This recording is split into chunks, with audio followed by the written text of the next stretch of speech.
you understand? It's our future and Belgium's future that I'm thinking of.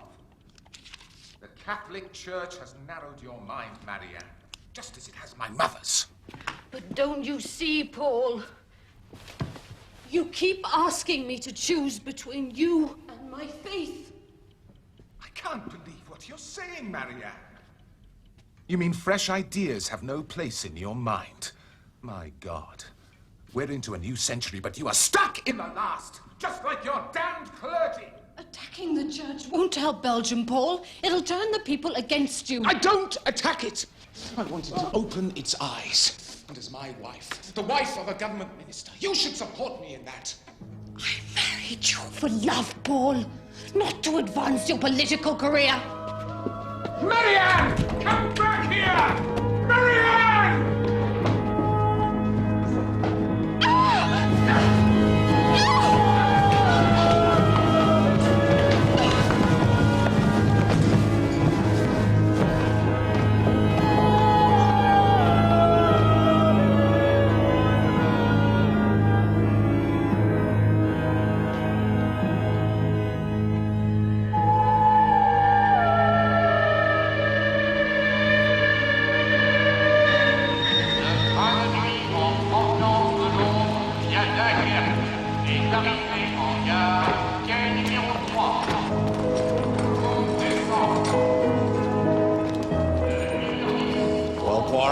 How does it feel being back in Brussels again after so many years? In the eye of my mind, Chief Inspector, I have never left. The place is bound to have changed, though. That's right. But we are not here for the memory lane of Poirot, Madame Mignon. We come for the paying of the tributes to your good self. To be made a companion de la Branche d'Or, it is the highest honor my country can bestow.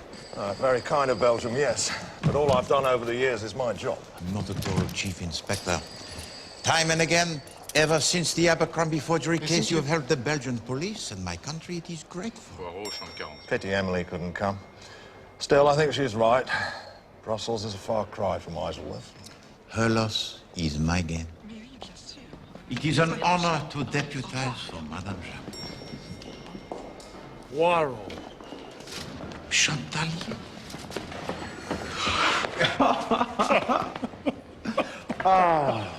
Mon Dieu. 20 years and you look the same. Is this fair, mon ami? Oh, pardon. You know the Chief Inspector Japp'le, of course? We've worked together often. Congratulations on your new appointment, sir. Commissaire de police.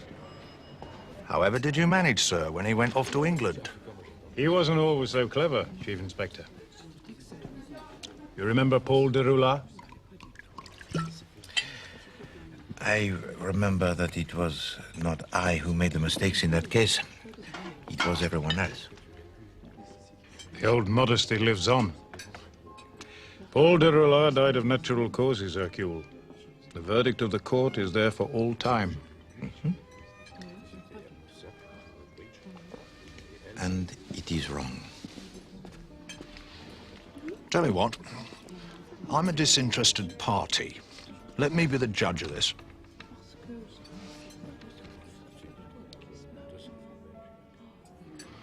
It was just before the war, Chief Inspector.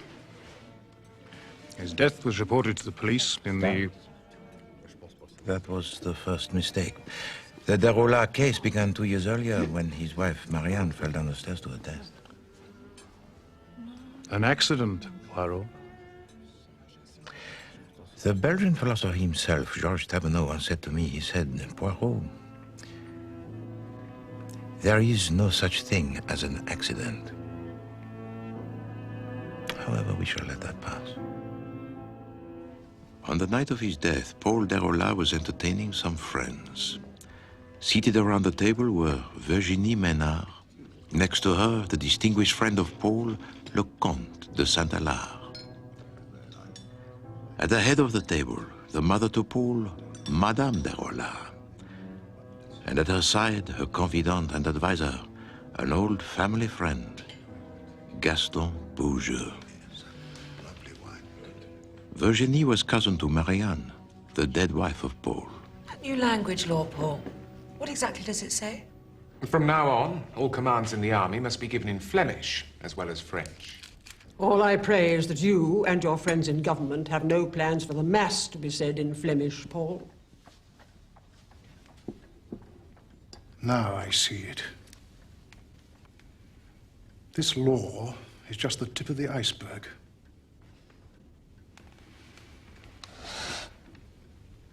Your late wife always said that one day you'd get your claws into the church. Absurd. Well, sit down, Saint-Hilal, before you make a fool of yourself. The press knows you're against the Catholic Church, Paul. For your own sake, I forbid you to say any more. And given half the chance, he would appease the Kaiser as well. Then I suppose we'd all be speaking German.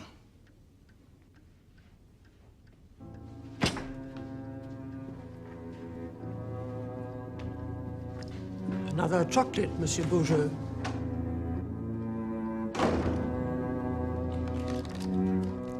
After dinner, it was left to Gaston Beaujeu in his customary role as mediator to soothe the troubled waters. Thank you.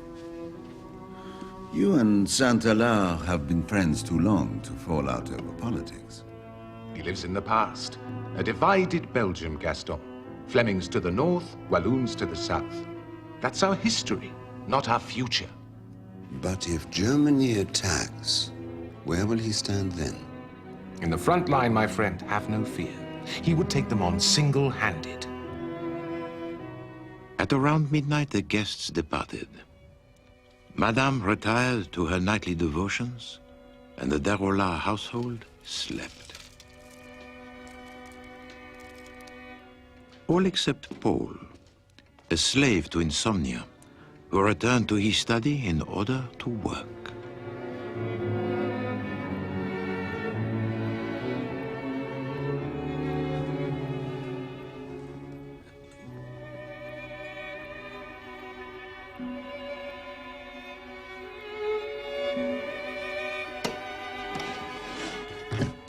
Paul had a reputation for his austerity and discipline. He did, however, have two vices: the pursuit of his career and chocolates.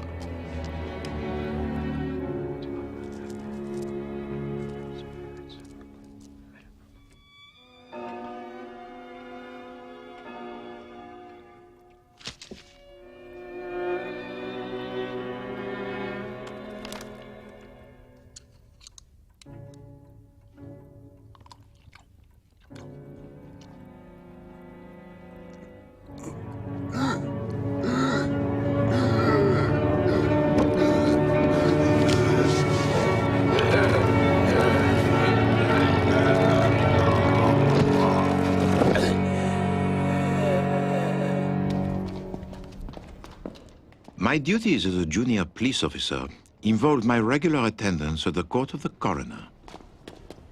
And you agree? The death of Paul Derola was treated by all those concerned as a matter of routine. Indeed not, Your Honor. Paul Derola. Those giving evidence saw no reason to question the death of Paul. And at first, neither did I. Being the victim of foul play. The principal witness in the case was my superior, Superintendent Boucher. Might have been the case. Nothing whatsoever, monsieur. We searched the house and found nothing untoward. You may step down.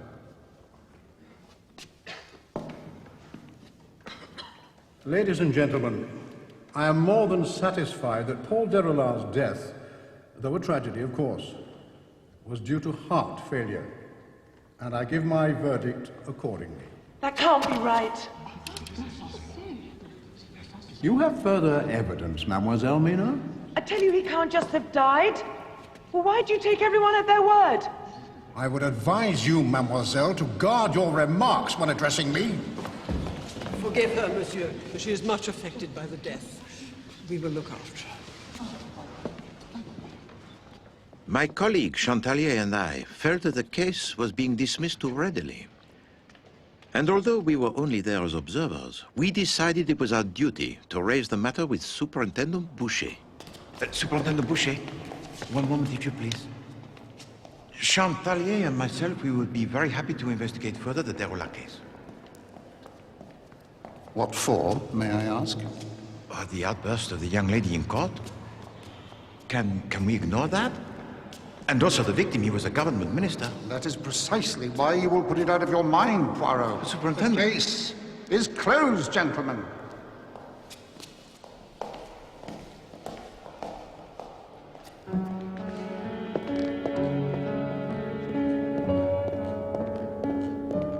But it was an invitation most unexpected, which ensured that the case was not closed. Ah, Hercule! André, bonjour, ça va? Why have you kept the secret from me? What are you talking about, André? The young lady I spoke to you about? Oui. She's at table 5. Ah. Merci. She asked for you, especially. By name? By moustache.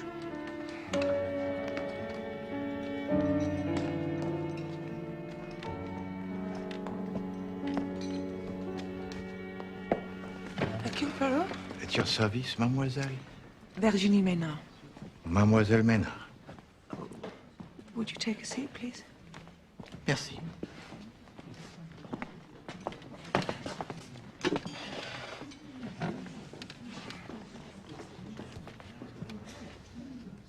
I was in court, mademoiselle, when you expressed a certain doubt concerning the death of Monsieur Paul Derola. How can he have died of heart failure? He was such a robust man. And that is all upon which you base your doubt? His apparent good health? And some feminine instinct, monsieur. You believe in such a thing? Perhaps.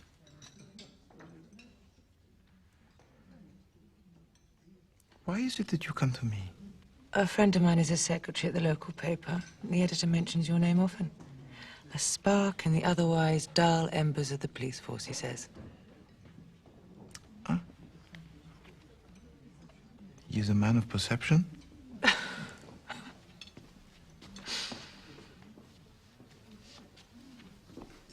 Will you help me, monsieur? Eh bien, mademoiselle, I have been told that the case is closed.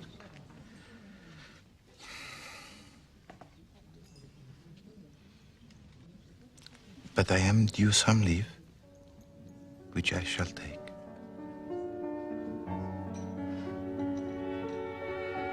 A difficult smile to resist, eh, Hercule? Yes, indeed.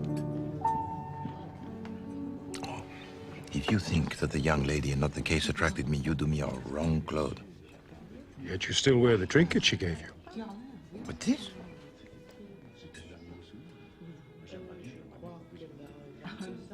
Bien sûr. If you think that Poirot could not see beyond that smile most bewitching, and that her charm was such that... Toujours la femme, Chief Inspector. You've a phrase in English which means the same. Well, nothing as crisp as yours, sir. We just tend to say something like, mark my words, there'll be a woman at the bottom of it somewhere. Hercule, it's the Comte de Saint-Hilaire. Monsieur le Comte, bonsoir. Will you join us? Have you come to interfere in yet more business that doesn't concern you? To ruin a few more reputations? As mayor of this city, Saint-Hilaire, your reputation has never been better. No thanks to this meddling upstart.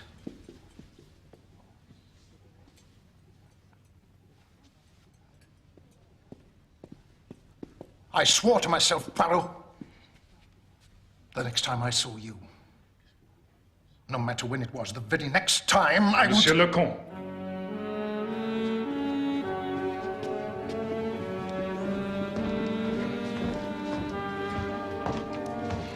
If that's the Belgian aristocracy, it's about time you had a revolution.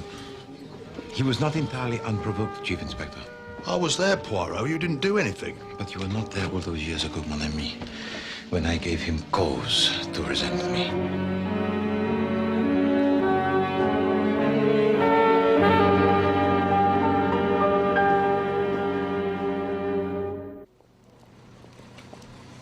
This, compagnon de la branche d'or they're awarding me, Poirot. Oui? I mean, what exactly is a branche d'or? It is the golden branch of an olive tree, mon ami. In Greek mythology, he who carried it became invincible. Very useful in our line of work, yes, not Chief Inspector? Do we know who's presenting it yet? By tradition, it must be a fellow companion, but who it will be is yet undecided.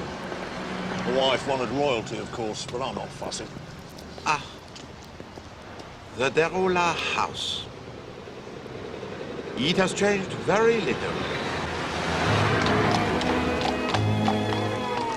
The refusal of Superintendent Boucher to further investigate the death had angered me. So it was that in the company of Virginie I began my own inquiries. On arriving at the Derola house, I met for the first time Madame Derola. You must introduce the young man, Virginie. She doesn't bring home many friends, monsieur.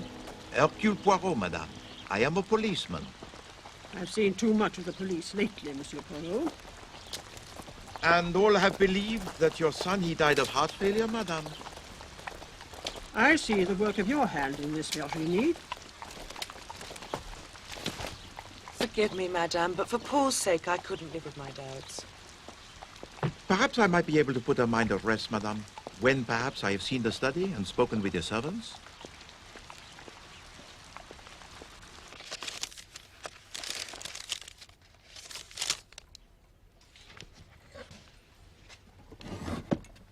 Who is this lady?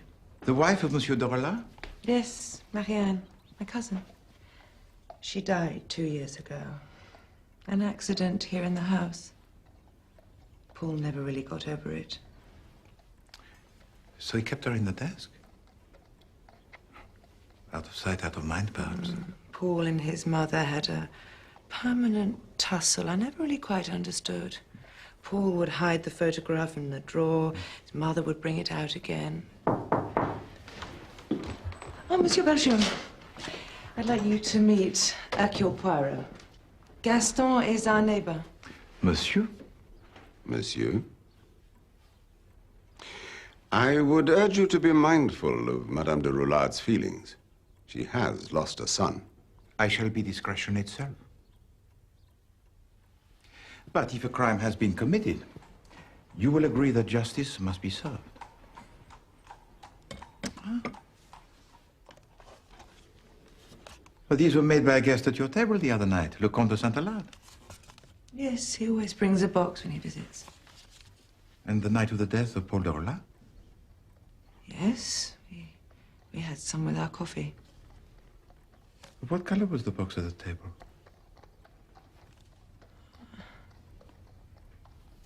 I can't remember. Pink. Are you certain, monsieur? It was not of the two colors, the pink and the green, comme ça? Oh, how curious. I wonder. I just told you. Both halves were pink.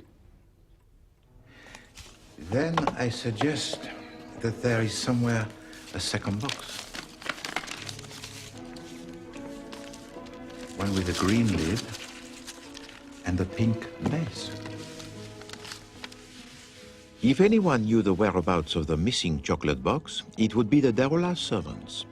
Virginie took me to meet them. This is Denise the cook and Jeanette the maid. Mademoiselle? Where's Francois, Denise? I think he's taken the afternoon off, mademoiselle. The chocolate box comprising the other two halves had been removed by the 80-year-old butler, Francois. That's the trouble with going back over crimes. The evidence gets lost. I agree that is usually the case, but not this time, Chief Inspector. The servant, Francois, had taken the box of chocolates to give to a lady friend. Over here, please, Chief Inspector, between these two pillars. If we must. Indeed we must. I have promised most faithfully to Madame Japp to bring her back the photographs. Is this all right to take now?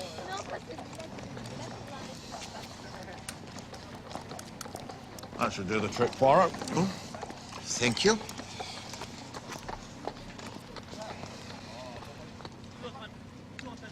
Lady friend? This Francois, you said he was nearly 80. Only an Englishman would see the contradiction there, mon ami. I found them seated at a cafe playing chess, eating what was left of the chocolates. And the fact they were still alive told you their box wasn't poisoned. Précisément. Merci, madame.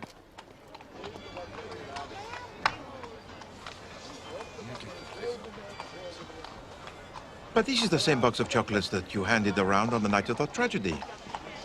Well, the same box, but with a different lid, n'est-ce pas? I don't know. Help yourself. Non. Merci. Tell me, monsieur, have you ever had any disagreements with your employer? Over what? His easy ideas about religion, his accommodation of the Flemish language? I'm too old to quarrel over trivial matters, monsieur. And yet there was an argument over dinner, was there not, between Le Comte de Saint-Hilaire and his host? Check. Saint-Hilaire attacked my employer for being a liberal. And Madame de Rolla, his mother, she's also a liberal? Sadly, no. A good Catholic, monsieur. Devout like Saint-Hilaire. Tell me, Francois, does any of the household use poisons? I do battle with the rats from time to time, but not in the last 3 months. And does anyone take the medications, perhaps? There are Madame's eye drops, but would they be poisonous? Your move.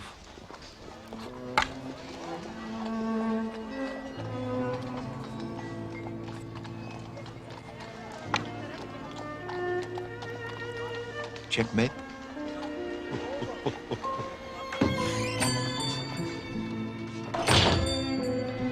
Bonjour, Hélène. Monsieur Ferraud, s'il vous plaît. Merci. C'est Monsieur Poirot. Hercule. Jean-Louis, bonjour, ça va? Now, tell me this minute, what is between you and this Virginie now? Jean-Louis, your long nose will be the death of you. Your safety is all that concerns me. Thank you. Jean-Louis, inside this envelope are crumbs of chocolate. I want you to tell me by your analysis exactly what they contain and whether or not they contain poison. Now, you're filling a regular prescription for Madame de Rolla, huh? For the eye drops? Atropine. Atropine. Now, could this atropine kill a man? If drunk by the liter, perhaps. Ah, the death of Monsieur de Rolla. Oui. And the servant, Francois, brings you this prescription once a month? That's right. Although last week their neighbor brought it. Gaston Beaujeu? Yes. He required medication of his own. I waited eagerly for the results of the analysis of Jean-Louis. This was my first investigation as a private detective.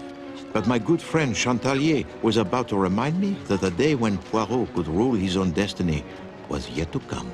Hercule!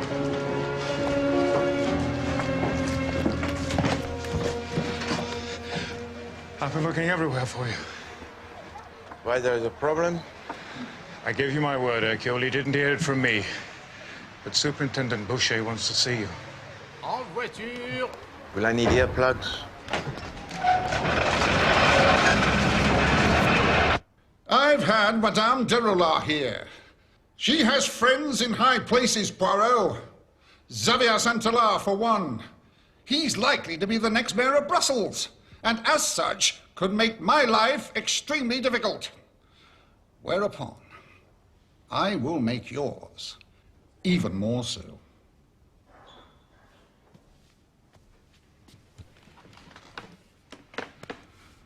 And what exactly have you found out, Just so that we know. It is my belief that Monsieur Paul de Rolla was poisoned. And poisoned by a chocolate made by the next mayor of this city.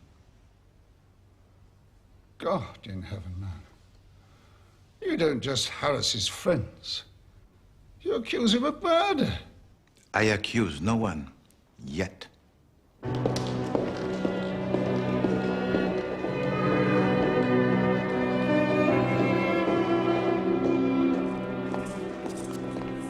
Tell us, what did Boucher say? Oh, about my findings? He was impressed. Never. I did not say favorably impressed. Hercule, for your own sake, you've got to drop this. Oh. Please, Virginie, make him see sense. I hope I haven't made things awkward for you. Okay. Not at all. Virginie. Eh bien, at 6 o'clock, I have coming to my apartment a friend of mine who is a chemist. He's going to tell me exactly what those chocolates contain. If you have finished, would you come and meet him? Yes? Bon.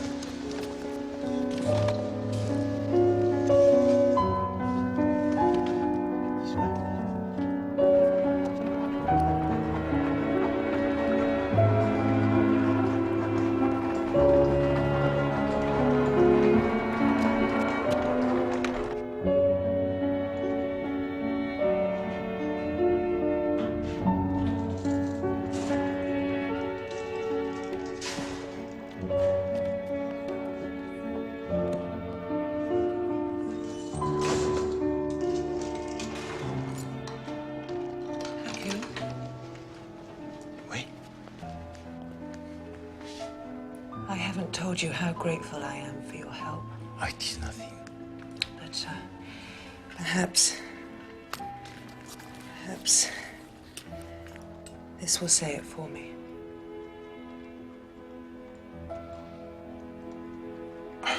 Virginie.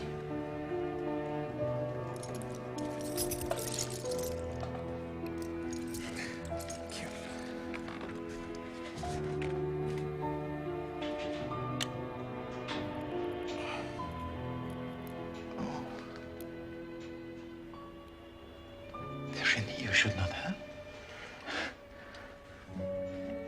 You see, some people might have thought me mad. Perhaps you did. No. But at least you gave me the benefit of the doubt.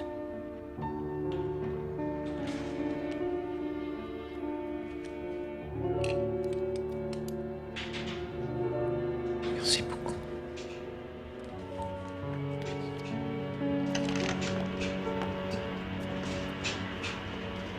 Hercule! Hercule! It is exactly as we thought. The crumbs you gave me... Yes. Pardon, Jean-Louis Ferraud, allow me to introduce you to Mademoiselle Virginie Manin. Enchantée. Thank you so much for everything you're doing to help me. Diable.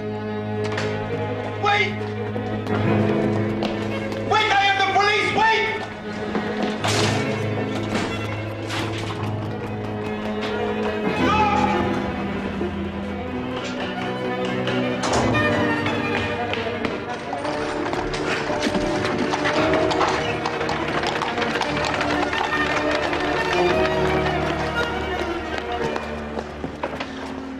Monsieur Poirot, what's happening? Explain yourself. My heart, Poirot. Pills, the waistcoat pocket.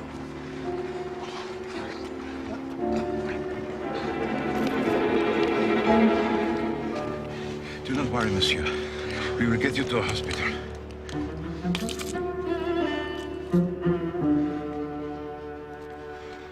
What was he after in your flat? The envelope containing the crumbs of chocolate. Which weren't there anyway. Had your chemist friend done his analysis? Oh, yes.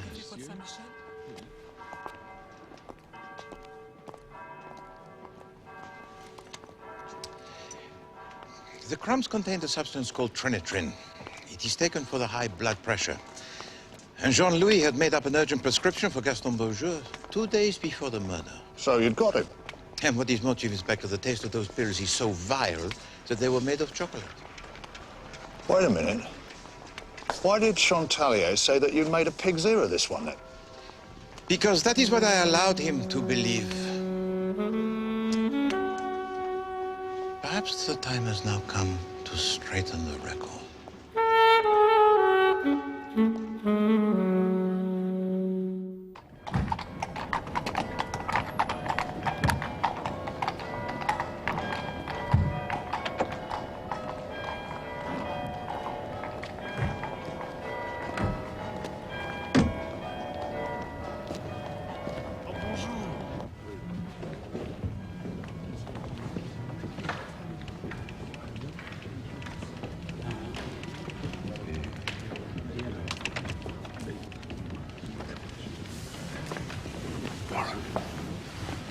So this lot, They're all compagnons de la branche d'or, are they? Each and every one a hero. Not what you'd call young, are they? Young at heart, perhaps. Stand up.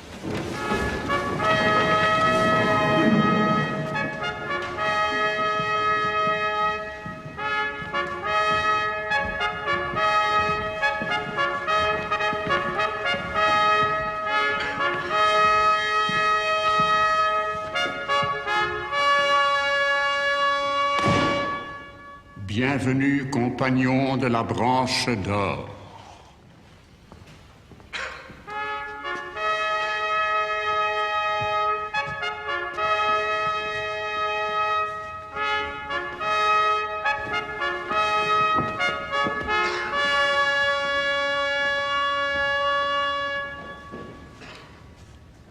I did not know that Gaston Beaujeu had been made a compagnon. Oh, yes. I look around this hall today, and I see nothing but heroes. Men who have made great sacrifices.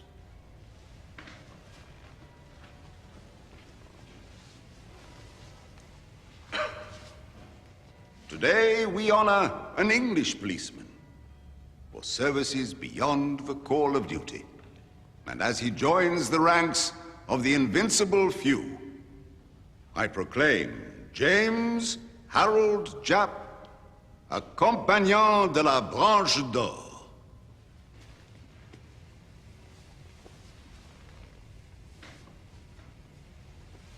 Vive le compagnon! Vive le compagnon!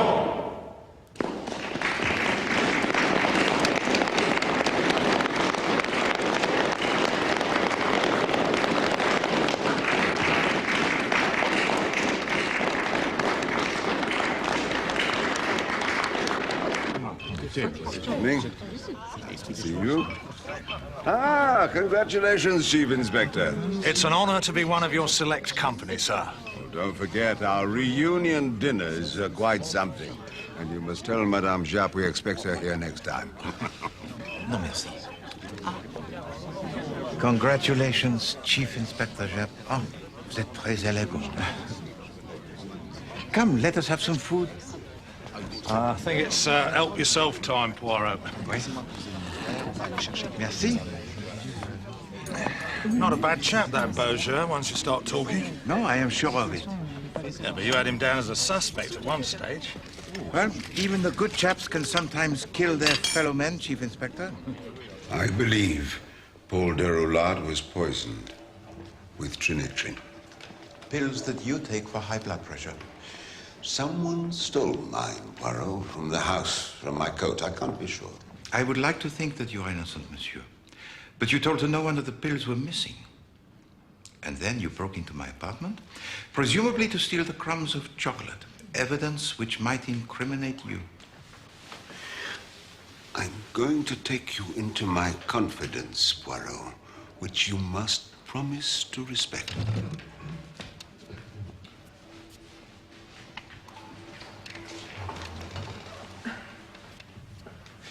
I give you my word, monsieur. I work for Belgian intelligence, and my present job is to find out just who in the government would collaborate with Germany if she wages war. So Paul de Roulard was not so much a friend as a mine of information? Unwittingly, yes. Then let us hope that for his indiscretions, he did not pay with his life.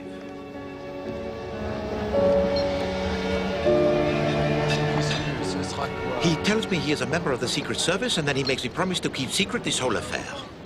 You see how he ties my hands? How do I verify his story without breaking the confidence? Well, at least he agrees with us that Paul was murdered. Yes. Whether or not by him is another matter. He had the means, but not the motive. That is why we must dig deeper. You know, I would like to visit the chateau of Saint-Alain, huh? But there is a problem. Monsieur le Comte is always there. There's one thing he'll always venture out for. What? The opera.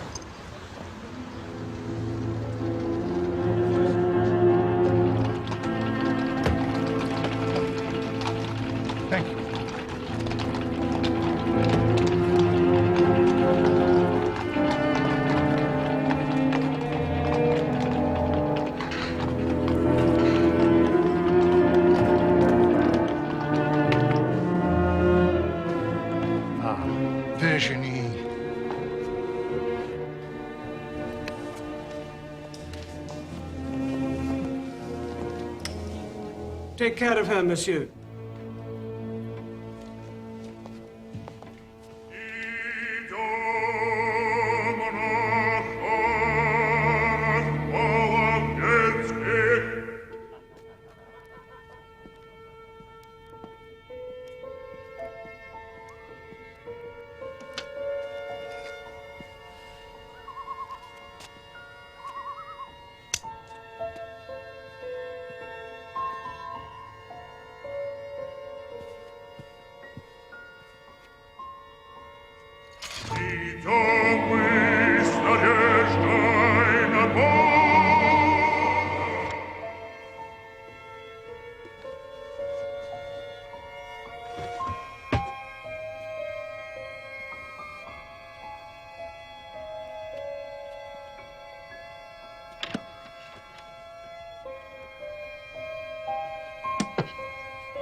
Three times a day, Monsieur Gaston Berger. Found in the pocket of Xavier Saint-Hilaire. Hercule, you're a genius. Maybe so. But to reopen the case, Superintendent Boucher will need a confession from Saint-Hilaire himself. Hercule, I'm not sure you'd allow me to do this, but Saint-Hilaire holds me in high regard. In fact, You mean he's in love with you? Oh, please don't think I return his affections, Hercule. Far, far from it. I believe you, Virginie. Then why don't I persuade him to talk? Oh, no. No, Virginie, this man, he could be a murderer. If you were there. Oh. The audacity of the plan of Virginie appealed to me very much. That night, Francois had taken Madame Derola to visit some friends. The maid and the cook were therefore free for the evening. Virginie had left the door at the back of the house unlocked, and the trap, it was ready to be sprung.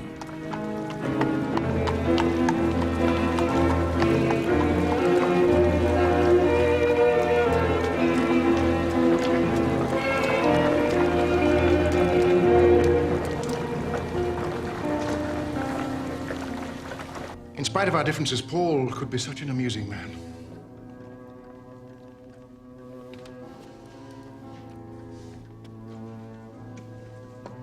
That was thoughtless of me. I haven't mentioned his death since it happened, and now it was too early to do so. Forgive me. No, Xavier, you misunderstand. You see, I can't help thinking that his death was a just punishment. Virginie, I know the cause of his death troubles you, but he died of heart failure. Nothing else.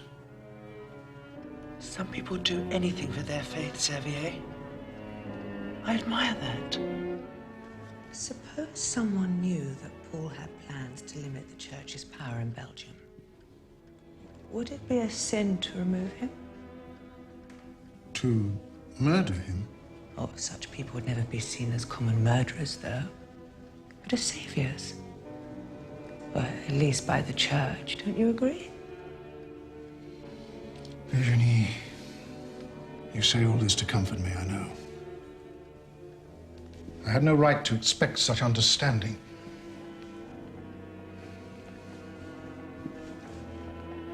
Least of all from a member of his family. What do you mean? I'm the one responsible for his death, Virginie. You killed him? As surely as if I'd fired a pistol at his heart.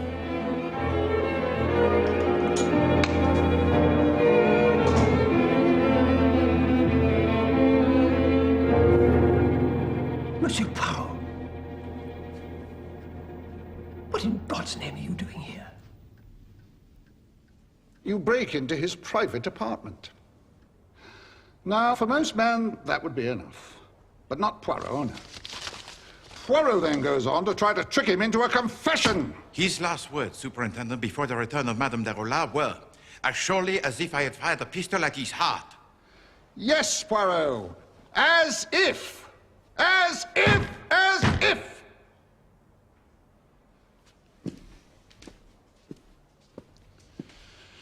On the night Paul Derrillard died, there was an argument at the table. Santalar believes that argument led to the seizure that carried Paul off. I believe that you yourself should question him further. I do not need your advice on how to proceed, Poirot. On the contrary, you need mine. And you will begin by visiting Madame de Rolla and apologizing to her for all the distress you have caused.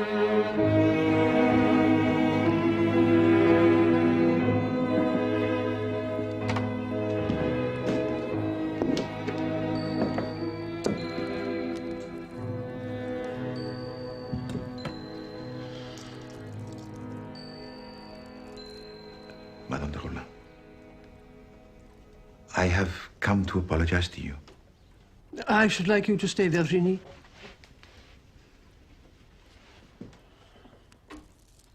So, you think my son was murdered? I believe that your son was poisoned, Madame, by Javier Santalar. Poisoned? Would Santalar use his own chocolates? Are people so stupid? Oh, yes, Madame. You would be surprised. The stonemason he murders with his hammer, the cutler with his knife, the sweet maker with his soft centers.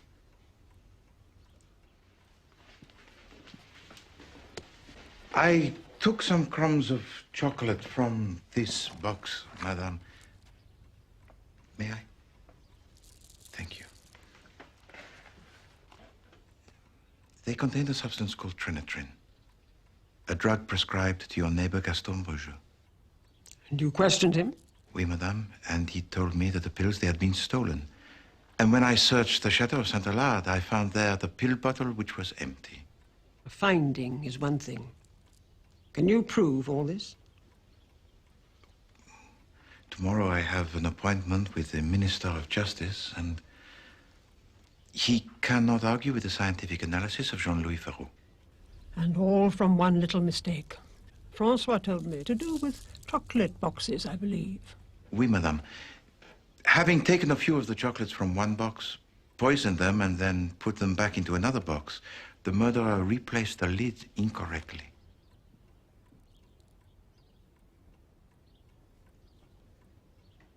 The green lid on the pink box.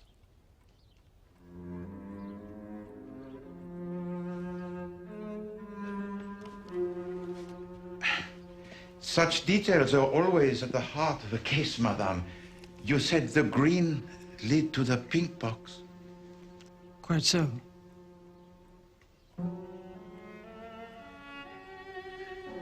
Madame de Rolla, in order that the wrong person does not go to the guillotine, I beg of you, tell me once again, what is the color of the lid and what is the color of the box? My eyesight is not what it was, monsieur. Your prescription for eye drops should have told me of the great burden you carried. For it was you, Madame de Rolla, who killed your son. Despite your failing eyesight, you added the liquid trinitrin from Beaujeu's pills to a sweet filling. You then put this mixture into the chocolates from the study of Paul. You replaced the glassy fruit to conceal the lethal concoction within.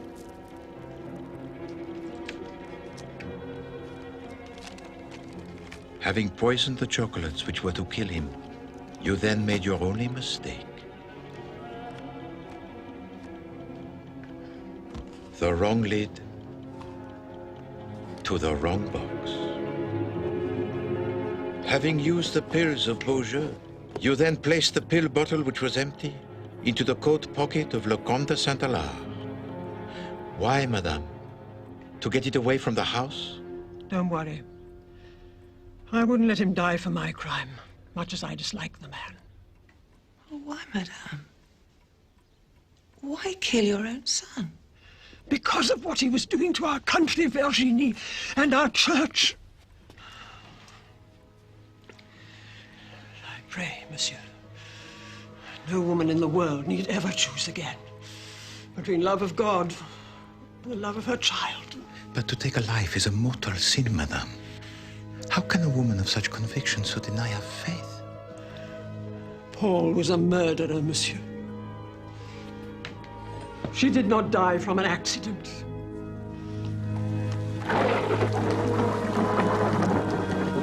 Can't you understand? It's our future and Belgium's future that I'm thinking of. I married you for love, Paul, not to advance your political career. Marianne! Come back here!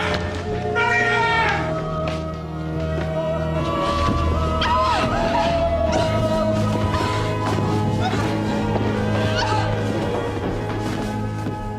He knew I'd seen him do it, but we never spoke of it. Each of us afraid to admit he was capable of doing such a thing. Oh, so instead you taunt him by displaying the photograph.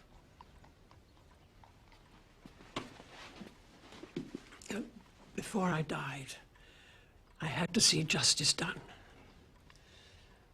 My doctors tell me I have no more than 6 months left in this world. Will the truth wait 6 months, monsieur?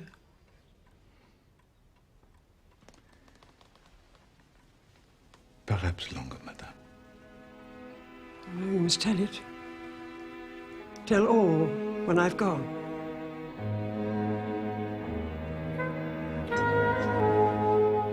Why didn't you? Why leave it till now?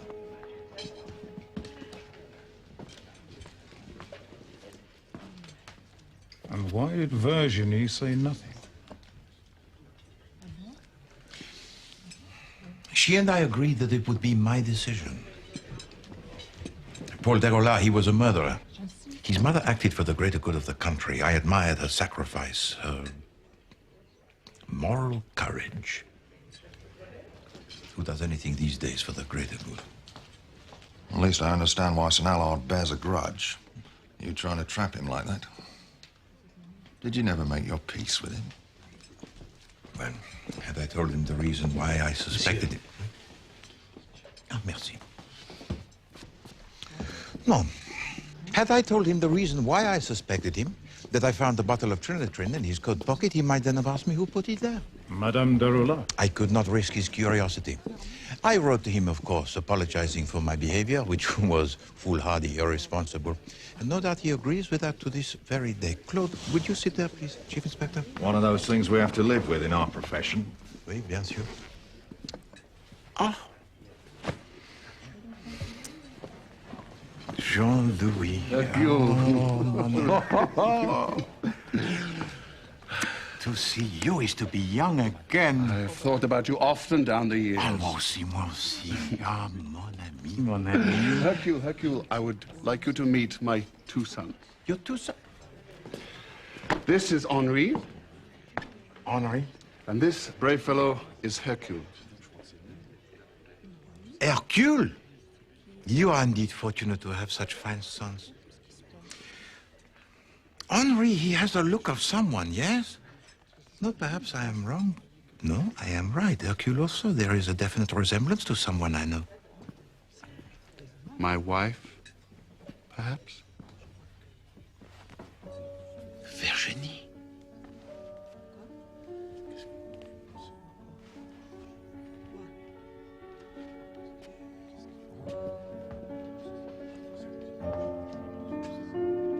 Hello, Hercule. Bonsoir, Madame Poirot. I was just saying to Jean-Louis that he was always the most fortunate of men.